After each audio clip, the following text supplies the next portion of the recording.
You can do an official start. Hello, WVCW listeners. This is Oscar Muendel, production manager here at WVCW Radio, and I have the honor to be speaking with sound artist Victoria Shen, a.k.a., am I pronouncing this correctly, Evicshen? Evicshen. Evicshen. Yeah. Oh, that's really cool. I sort of fall into this trap because we're a radio station. We try to I've always tried to stratify, put a genre on the artists that we interview. I'm not going to do that this time. I've grown. Oh, okay. I was reading your about section on your website, and I was just like, oh my God, that's awesome. That's an awesome sentence. That's an awesome sentence. Oh. That's an awesome sentence. So I have a few questions from your artist's bio statement. Sure. Whatever. You start off with making a distinction between yourself as a sound artist and yourself as an experimental music performer. Yes. What is that distinction? Is there much of a distinction? Yeah. What do those two labels mean to you? I mean, to me, those are just two facets of like the same person or the same practice. But yeah, I think the distinction would be whether it can exist over a long form duration, so like within a gallery, or short-term duration, which is like a live performance, or whether the presence of the artist myself is like there or not. That would be like the distinction, which is very, uninteresting, but very like practical. Yeah. Well, is there a distinction to you between art and music then? Yeah, I would say there's definitely, I mean, of course, I think music has to have some relationship to sound, even if it's like the absence of sound. It has to be like an intentional kind of integral part of the way that it exists. But I think there's a lot of like art within music. And I think also it's kind of like, it's going to be like really cheaty, but like some scientists are like, oh yeah, everything is just physics or everything is just chemistry. But I think you could say that like everything is just poetry. Like what is interesting in music or what is interesting in art has some sort of like poetic relationship, some sort of like hook for like, a humanistic perspective, I guess. Okay. Yeah. Moving on. Okay. No. So you, in your artist bio, also talk about challenging traditional notions of what was the word you used?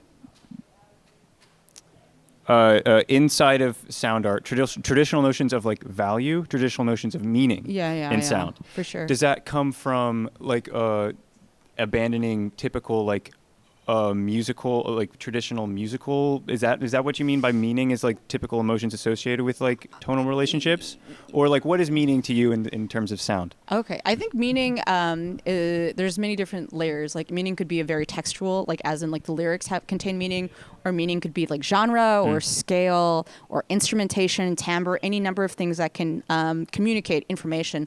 Information, which is signal, which is separate from noise, right? If I'm thinking in like information sciences, like noise and signal are like opposed to each other because noise is not useful. It's not functional. It doesn't tell you time, place, date, or date and time are the same, but like, culture maybe, language maybe. But I think that sound is, I think of it as noise as an abstraction.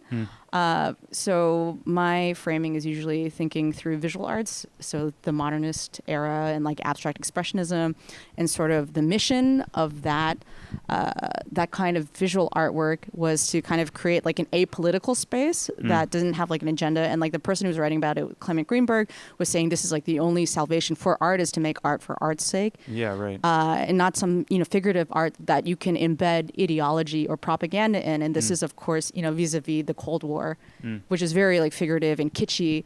Anyway, obviously that's bullshit, because even if we don't have information like just purely visually, we have information contextually, the framing, institutionally, like who's actually consuming the work, all gives it value. And so I think, that work is like has been defanged over time, and it's like the kind of work you could find at your Airbnb or like, IKEA or whatever. But like, I think that a lot of those principles can still be applied radically, because it was once radical to the realm of like sound art and music even, So I think abstraction can be powerful. It can make you like reevaluate, renegotiate your relationship to aesthetic value. But also at the same time, we can't ignore that like the framing is really important. And so I try to also bring attention to the frame itself, whether it's like my own body or the space that we're in or the people that we're with. Yeah. So in specific context to your practice, how does that the reemergence of sort of those modernist values, how is that specific to you in your practice? And like, how do you reframe the body? How do you reframe the space? Yeah. Oh, that's a really good question. Very tough question. But I mean, simply put, just the noise in itself, like, is not supposed to transmit any kind of emotion or time and place, or any text. That's it. It's just the lack of text. And I also think about it like musically, genre-wise and science-wise. In science, noise is all frequencies all at once. And I think noise music is like all music all at once. And so I think really only true music lovers can really love noise too, because it's all of it at the same time. And then you can work like subtractively. I mean, recently I've been working with turntablism, but hitherto it's just been pure electronic sound. Like oscillators and filters and so on and so forth. But like now that I'm dealing with pre-found material, I'm dealing with text in a very curatorial fashion. It's like now I have the responsibility of like, okay, like now that there is meaning in it, I have to like figure out like what I have to craft it in a way where it's not it's transformed by my own practice. It's not like the inherent sound. There's like a sort of cyclical back to musique concrète, back to modernism. Okay, that's really interesting. So how do you, is that a struggle to find noises that exist outside of their context? Like if I listen to a certain synth, so a certain synth patch, it might remind me of a certain kind of dance music. Yeah. If I listen to, if I like hear 303 or something, it's acid. Yeah. Is that a struggle, or to find unique sounds, or have you just figured out interesting ways to do so? I mean, it's an intuitive process. It sounds that to me like don't necessarily like transmit like a certain feeling or a genre or anything like that.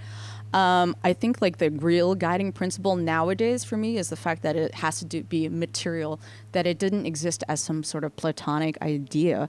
So like I've been doing a lot of like record cut-ups, and so the sounds that are being produced by these cut-ups never existed in the world. It's not an index of any kind of or document, and so it only exists as a material object that can be played back. And so that to me is very diegetically interesting, like diegesis as in something that's occurring in the narrative in the space that we're existing in, and isn't like some kind of soundtrack that exists outside of the narrative.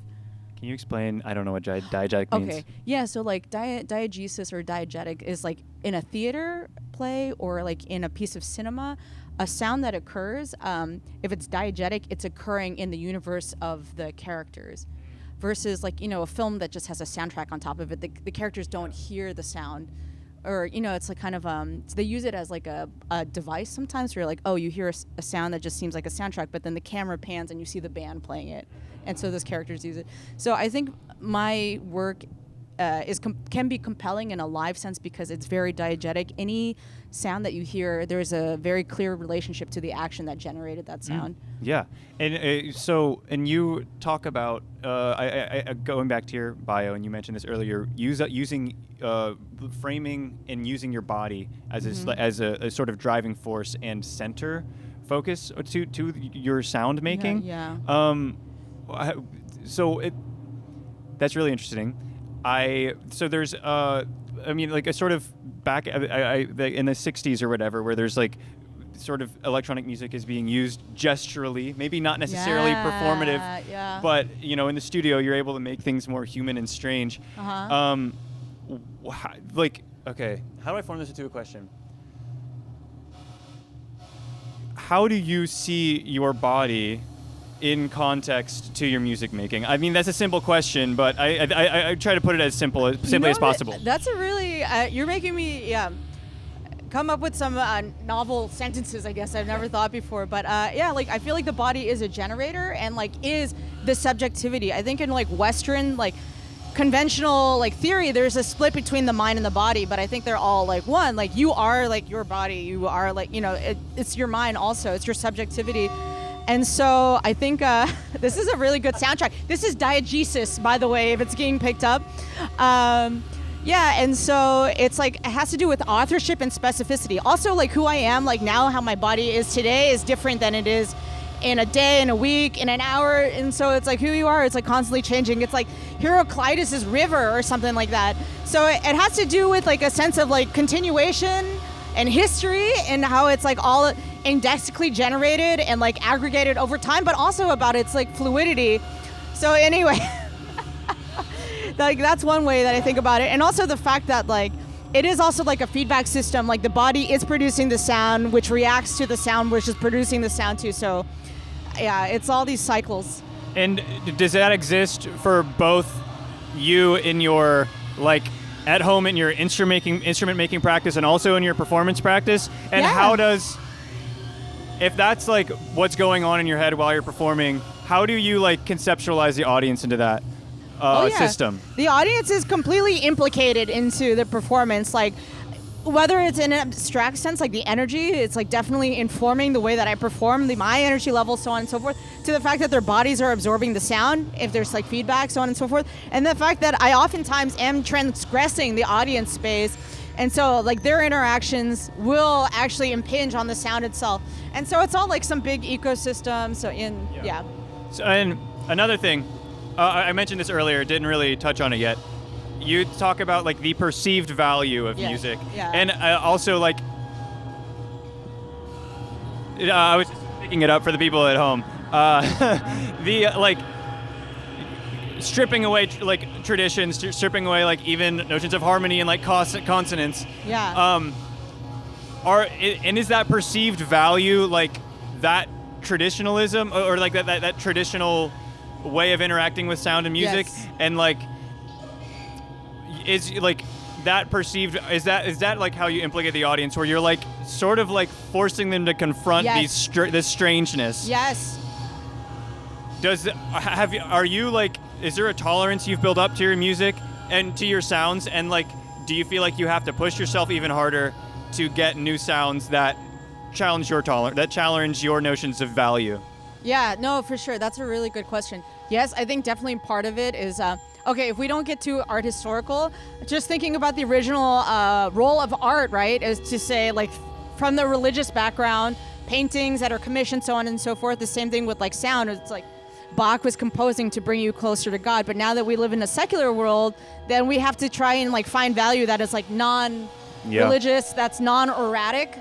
And so, the function of music is to like do something like to soundtrack your life, to give you energy, you know, something like that. And so like now you're being confronted with something with no overt, explicit value or function. And so then you need to figure out like why you're here and how it functions in your own life, whether the challenge is something like you enjoy and something that's good or something that you hate. And so but it's still something that is like a phenomenon that you're faced with that you have to like make an interpretation of. Yeah. And that's challenging, and that takes energy and bandwidth and so on and so forth. And for me, it's like, it's not like I want to be phoning it in or something. And like, I try to, in almost every single performance, like figure out a way to surprise myself or try some sort of experiment. Yeah. But I think it's mostly diegetically interesting to me to find new ways of activating certain sounds instead of just like, just trying to find a new sound in itself.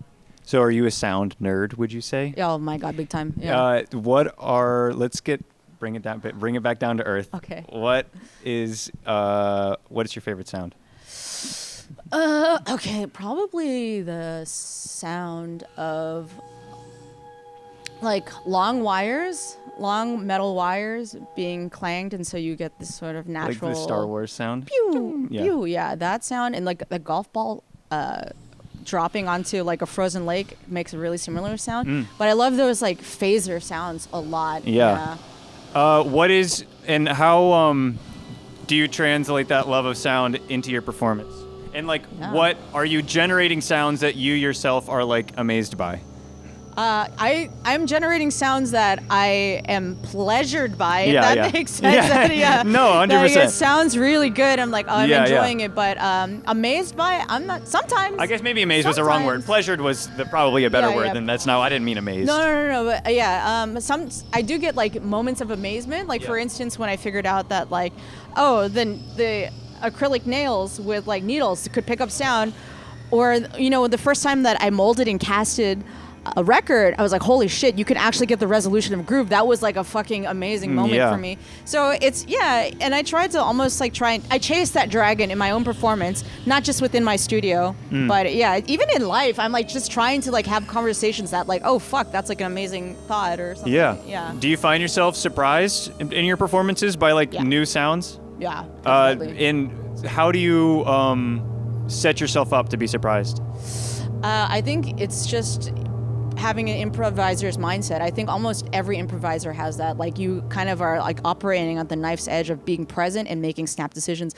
And that's what being a creative or like, an artist is like being an executive, like being able to make like snap decisions and being open to the circumstance or the moment.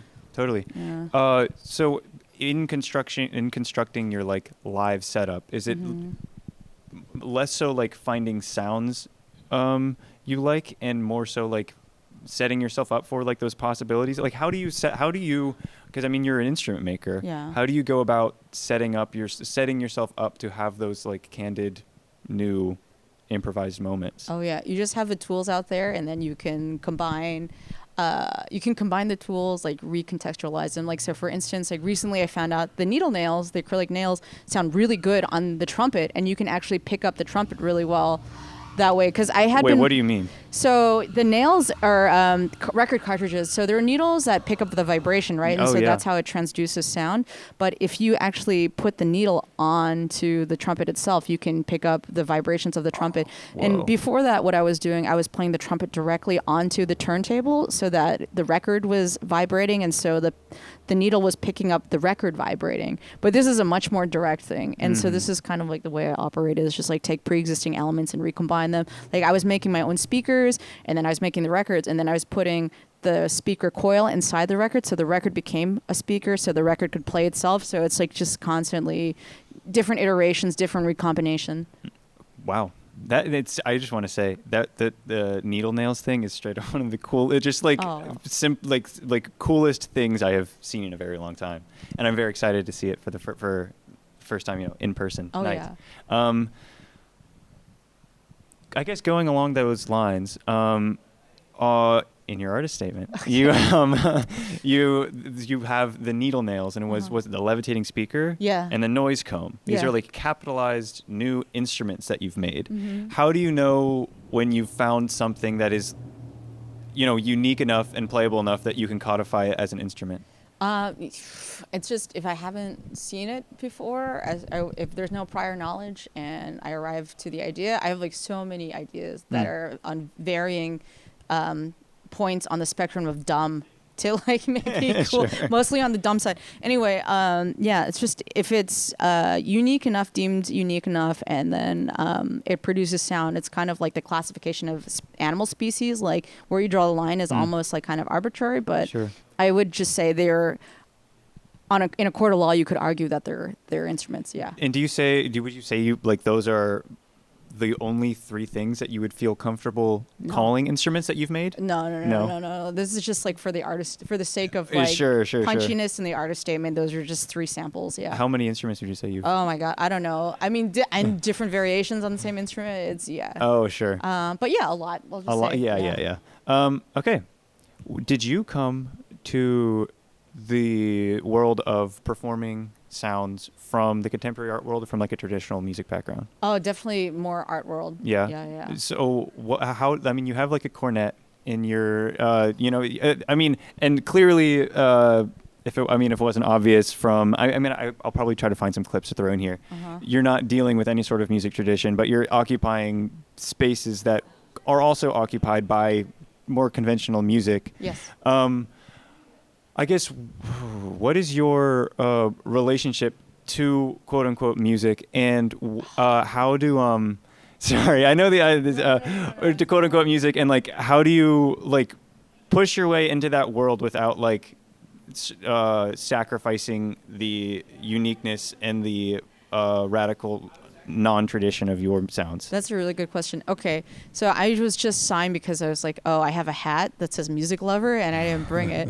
But that's my role, is that I really fucking love music a lot, and I like it in the traditional sense, and where it does transport me, and then it does cloy and like, stir up emotion and so on.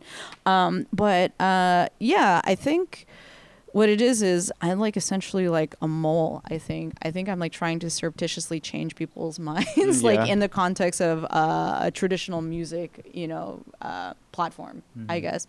But people do like seem to bop to it and like do get on with it, like in a traditional music way. And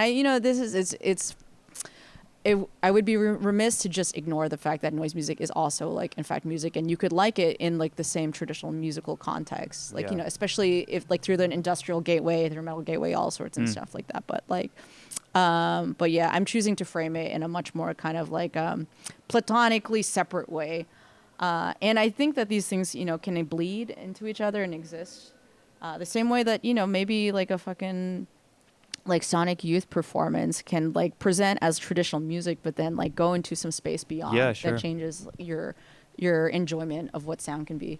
So would you say your conception of like, from the audience's perspective, if you're like looking at music, you are sort of superseding the, or you're like in your head going above the parts and the artist into some sort of emotional space, and like, is that not how you interact with your sounds? Is it not to be like emotionally pushed? There is definitely like an emotional component. Like, and I can't lie and get away from that.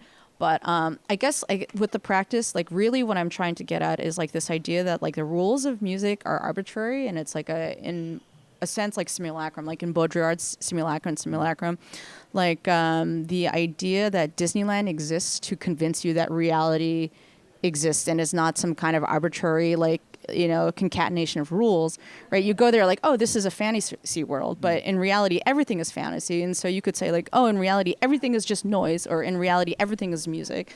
So it's a sort of just kind of to me, dissolving those kind of mores. To what extent do you feel like talking about your art, and as I'm trying to like wrap my head around it, does it take away, or like how much do you like want to set up an audience to listen to your music? Or to your sounds? Oh, like prime them with like with like an artist statement, or like like all of sort of your ideas that go into your sounds. Are they relevant to the audience? I think. Yeah, they can be. It's not necessary at all. It's kind of like this situational thing. Like, however you arrive to encounter the music is like totally fine. And then if it's like you hear my justification of it afterward or before it, and if that like helps you contextualize it, that's great. But I don't think it's necessary. And I think there's a lot of ideas that are like present in the music that don't necessitate an explanation, that still get the point across. I had a question. Oh, sorry. No. I mean, you're pushing my brain in so many fragmentary directions. I don't know where to like latch on. Okay. Maybe I'll just we'll start from down below and see if we can start another train of thought. Okay. How aesthetically in this very dissonant, noisy sound, where did you first like enter into that world, and what are your aesthetic influences? I think it might be the fact that my first like audio memory is like listening to Peking opera, which is like very high pitched, which is generally not present in a lot of like Western music. And the reason why Peking opera is so high pitched was so that the sound could travel across, can cut through traffic. And they were doing like performances on the water too, and so it could cut across the water. And so I think I've always had like a kind of higher tolerance for sort of more outre frequencies. And so that's an influence. And then the fact that like I was kind of really hungry and like curious about different forms of music, more dissonant music, as like a youngin' too, was like always trying to like seek out more and more like challenging things. And, but it cast like a broad net. Like I was listening to like 60s stuff, like especially like Kendrick ship, and also like a lot of the Beatles, like more experimental sounds. Musique concrete stuff like in the White Album, but then also kind of like noise rock at the same time, like AIDS Wolf, like Wolf Eyes, Wolf Parade, all the Wolf bands were like also kind of part of like my musical diet as like a high schooler. And so then I was just continually searching on clipping, of course, like noise hip hop, so the mishmashing of different genres and stuff too. And then eventually, the noise in my mind, like giant Jessica Ryland, who was my mentor, I was lucky enough to work for her building synthesizers, and that was like my first encounter with electronics and building my own instruments, and so that was very formative for me. And so now I have a really hard time like not imagining like me building all of the stuff that I use. So the construction of instruments was your entryway into electronic music? I would to say making electronic sounds? yes, yeah, for sure. So that has completely, I guess, formed your perspective on it. Yeah, yeah. So, I mean, like, do you interact with like gear in a conventional way in that way? Like, what is gear to you? I mean, yeah, gear is anything that I would say it can be used in the service of music or sound. Yeah. And so that could be like, I have like a bandsaw blade with like a piezo on it. And so like that's gear, but also it could be like, you know, a very like surface mount, like PCB, like programmed, like microcontroller, like synth too. That also constitutes gear. But like I was just very lucky enough to be, you know, introduced into this, inducted into this world through the lens of a very competent woman, Jessica Ryland, right? And so, like, you know, and it's in some ways it's a blessing and it's a curse. The blessing is that, like, oh yeah, I can like do it, I can fix it. So I think of it almost like being a mother, but a mother in like a maybe more like ancient, like Mesoamerican way, where it's like, oh yeah, it's a force of creation, but also destruction. Like I brought you into this world, I could take you out because I know how you're made, and I can make more of you. But also, what was I saying? Oh God, Jessica Ryland. Yeah, so I can be really cavalier about it. Oh, fuck, I forget what was your question one more time? How, because you started making electronic sounds from the place of making instruments. Oh yeah. Like it's like, how does that alter your perspective on I remember gear? now. Yeah. Sorry. Thank you. Yeah. So the fact that like, oh yeah, I have this relationship. It's like a familiar relationship to my gear in like a very functional and dysfunctional way.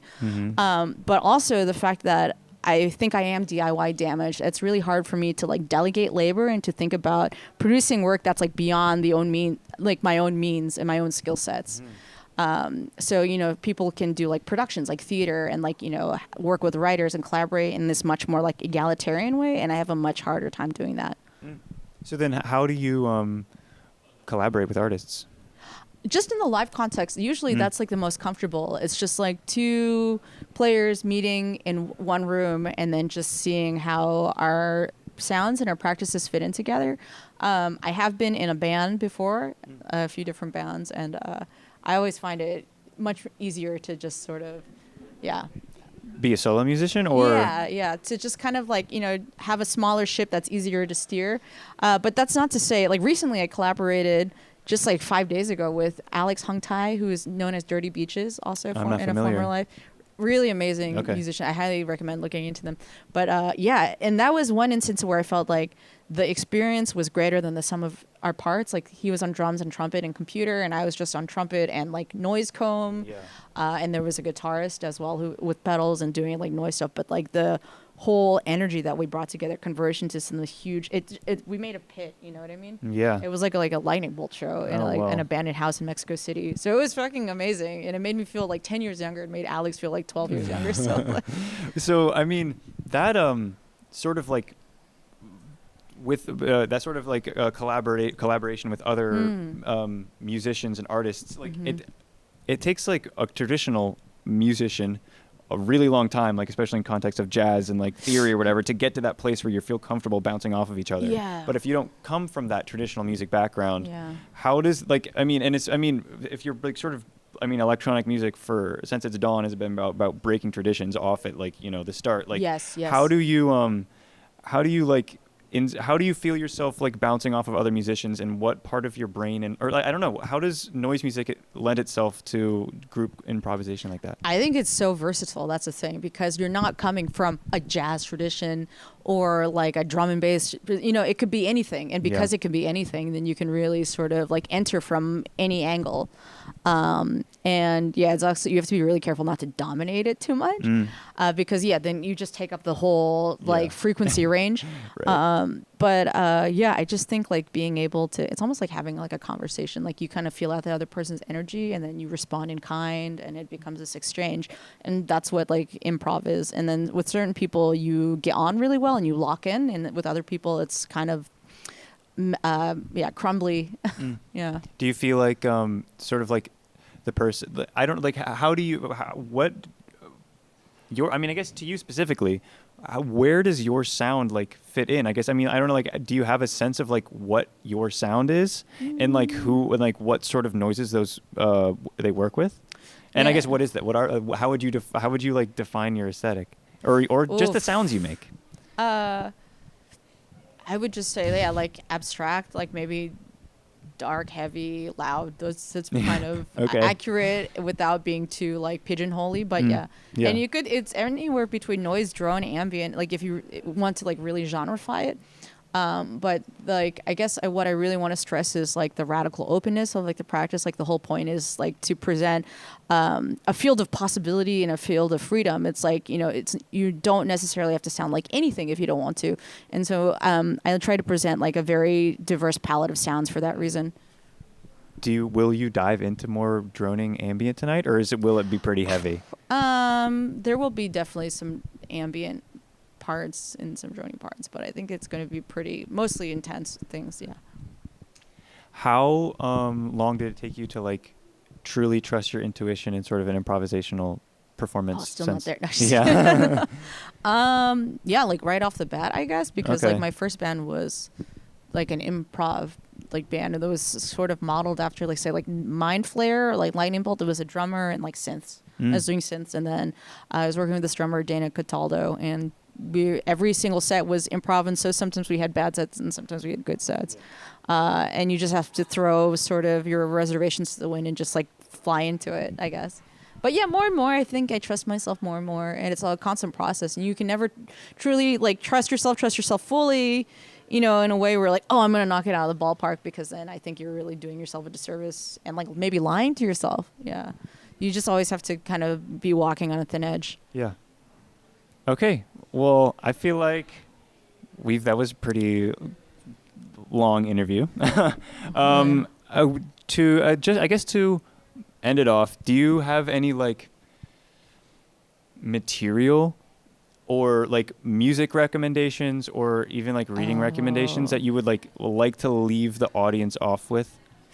Yeah, I like a lot of like Paul Virilio, who writes about speed and technology, and Baudrillard about simulacrum, and Trisha Rose, who wrote Black Noise, is really good too.